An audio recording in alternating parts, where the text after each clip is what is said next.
Shalom, selamat pagi Bapak, Ibu, dan saudara-saudara.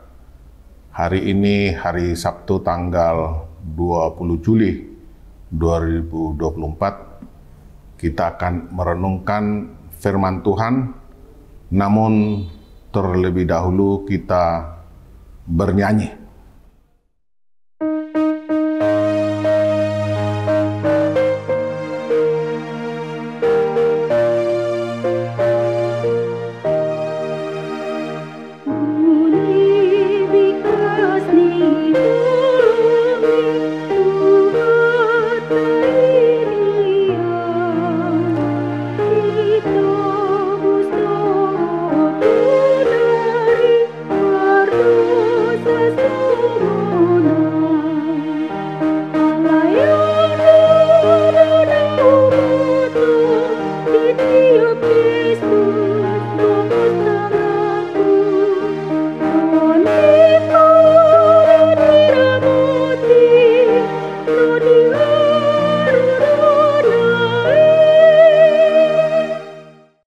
Kita berdoa.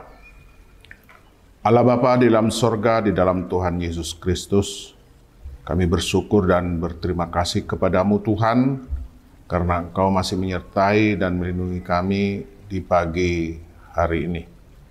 Sebelum kami melakukan aktivitas kami ya Tuhan, kami akan mendengarkan firman-Mu. Berkatilah kami yang mendengarkan firman-Mu ini. Terima kasih Tuhan. Di dalam nama Tuhan kami Yesus Kristus kami sudah berdoa. Amin. Bapak, Ibu, dan saudara-saudara yang dikasihi Yesus Kristus, firman Tuhan yang menjadi renungan pada pagi ini terdapat di dalam kitab Roma 1 ayat 20. Demikian firman Tuhan. Sebab apa yang tidak nampak daripadanya, yaitu kekuatannya yang kekal dan keilahiannya, dapat nampak kepada pikiran dari karyanya, sejak dunia diciptakan, sehingga mereka tidak dapat berdalih. Bapak, Ibu, dan saudara-saudara yang dikasihi Yesus Kristus, firman Tuhan dalam kitab Roma pasal 1 ayat 20 ini adalah di bawah peringkup hukuman Allah atas kefasikan dan kelaliman manusia yang dimulai dari ayat 18 hingga sampai dengan ayat 32. Dalam peringkup tersebut dinyatakan bahwa Allah murka terhadap kefasikan dan kelaliman. Mengapa Allah murka? Karena manusia telah melakukan berbagai kejahatan. Karena manusia telah menindas kebenaran dengan kelaliman. Sehingga hati manusia telah dikuasai oleh kecemaran dan hawa nafsu.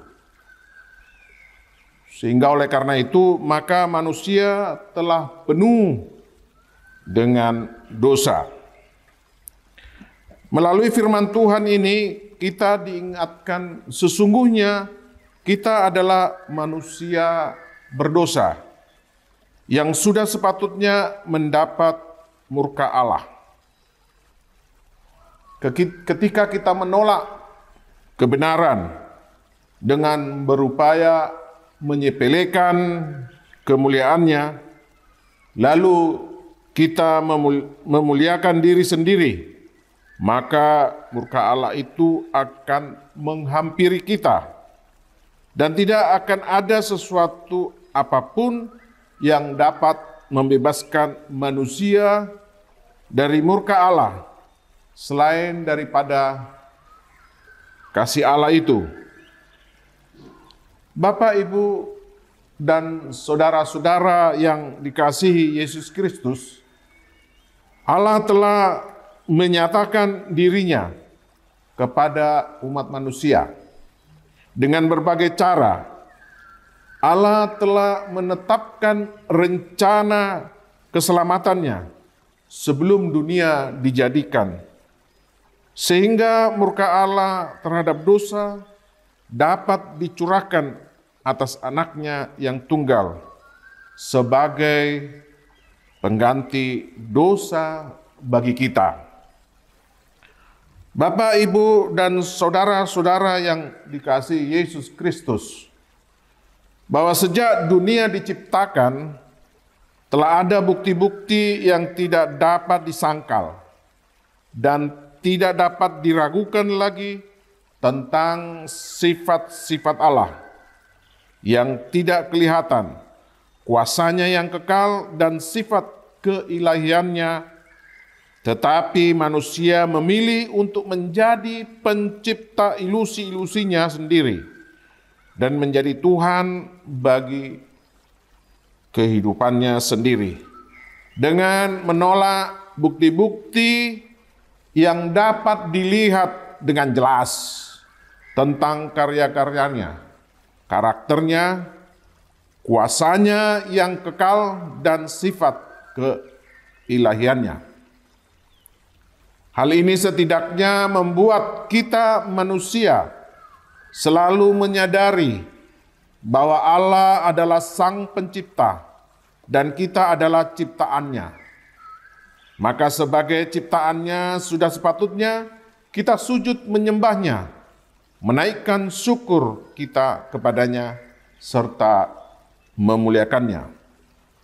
Bapak, Ibu, dan saudara-saudara yang dikasihi Yesus Kristus, bahwa Allah begitu mengasihi kita, sehingga Allah mengutus putra tunggalnya untuk mati di kayu salib, untuk membayar harga atas dosa-dosa kita. Oleh karena itu, hendaklah kita tetap setia dan melakukan firman-Nya dalam kehidupan kita sebagai tiap hari. Amin. Kita berdoa. Bapa Allah di dalam surga, di dalam Tuhan Yesus Kristus, kami sudah merenungkan firman-Mu dan mendengarkan firman-Mu. Kiranya firman-Mu itu menjadi pedoman di dalam kehidupan kami berperilaku setiap hari. Biarlah Tuhan, aktivitas kami sepanjang hari ini Engkau lindungi kami, Engkau berkati kami, supaya dengan demikian Tuhan, kami boleh menjalankan aktivitas kami dengan benar dan baik seturut kehendak-Mu. Terima kasih Tuhan, kami berdoa di dalam nama Tuhan kami, Yesus Kristus. Amin. Demikianlah firman Tuhan pagi ini. Kiranya Tuhan senantiasa menyertai dan melindungi kita dalam melakukan aktivitas kita sepanjang hari ini. Tuhan Yesus memberkati kita. Amin.